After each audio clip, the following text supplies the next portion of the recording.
Hi, this is State Senator Tony Hwang. I'm here at the Connecticut General Assembly during a public hearing in the Public Safety Committee related to gambling-related issues. We have three tremendous community advocates that are looking to testify, and what I wanted to do is introduce you to them and let them share what their role and their advocacy and how powerfully important they are. We have Diana Good, who is the executive director of the Connecticut Council on Problem Gambling. And Diane, please share with us what your organization's goal is and what brought you up to Hartford. Thank you. Thanks for having us here. As you said, I'm representing the Connecticut Council on Problem Gambling, but I'm also representing the estimated 70,000 Connecticut residents who suffer from disordered gambling. So we really understand what's happening in the state. You have a lot of pressure right now to come up with new forms of revenue, and we totally understand that. We are not for or against gambling. We just want to make sure, as gambling increases in this state, that there are safeguards in place. A lot of what we're looking at right now is going to generate revenue. iLottery and Keno, new casinos, mobile gambling, legalizing sports betting, entertainment centers, all of that is going to generate a lot of revenue. It's also going to generate a lot more problem gamblers. So we really want to make sure that there are safeguards in place. And we have a website below on the screen that for anyone that is looking for support and services, and it's not just the individual impacted, but surrounding family members and loved ones that Absolutely. need to have some sense of support and direction. You are there to help them. Absolutely. Thank you. We have Ingrid Gillespie, who is from the Connecticut Prevention Network.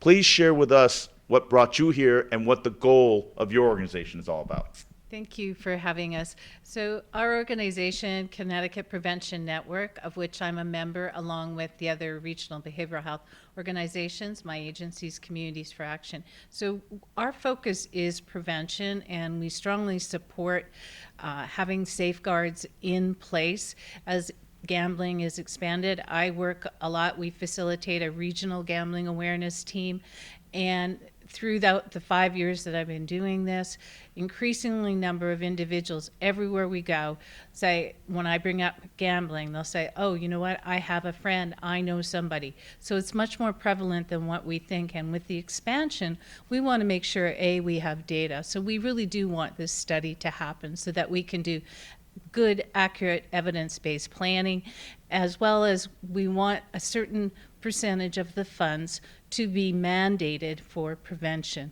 It's critical, it's cost saving. For every dollar in, you're saving from anywhere between $7 and $30 in other type of health and societal impacts. So that's really what we're here, is we support safe and affordable gambling. We just want to make sure that those safeguards are in place. Well, Ingrid, I think you were just talking about your testimony. I think you just rehashed it in a minute, which is fabulous because it's so important to share that.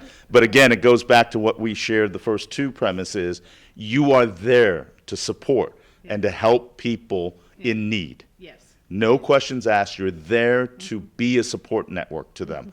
And now we have Rob Zuckerman, who is a peer counselor, but has an incredible personal, compelling story. So, Rob, please share. Yeah, well, unfortunately, I became a compulsive gambler about 12 years ago. And through help with Renaissance and Gamblers Anonymous, I was able to arrest my gambling problem. Fortunately, as a result of that, I became a statewide peer counselor for the last 4 or 5 years. And I meet monthly with the other peer counselors around the state, and we discuss problems and issues around gambling and dealing with the issues we come up with. And then recently, I became a part-time addictions recovery coach at Renaissance in Norwalk. It's a late life second career. And now I'm actually physically helping people on a weekly basis. I have clients. I'm not a therapist, but I know a lot about addiction and where it is and how dark it can be and recovery. And I'm very pleased to be here speaking about this today. Thank you. What we have here are tremendous advocates who are giving of their time. They have literally been here for over 6 hours waiting because they care about getting this message out. And what the common theme ultimately is, good people sharing the stories, speaking for so many other families and people that are impacted by the addiction to gambling. And so I want to thank all of you. Ingrid disappeared to the side. Come on back, Ingrid.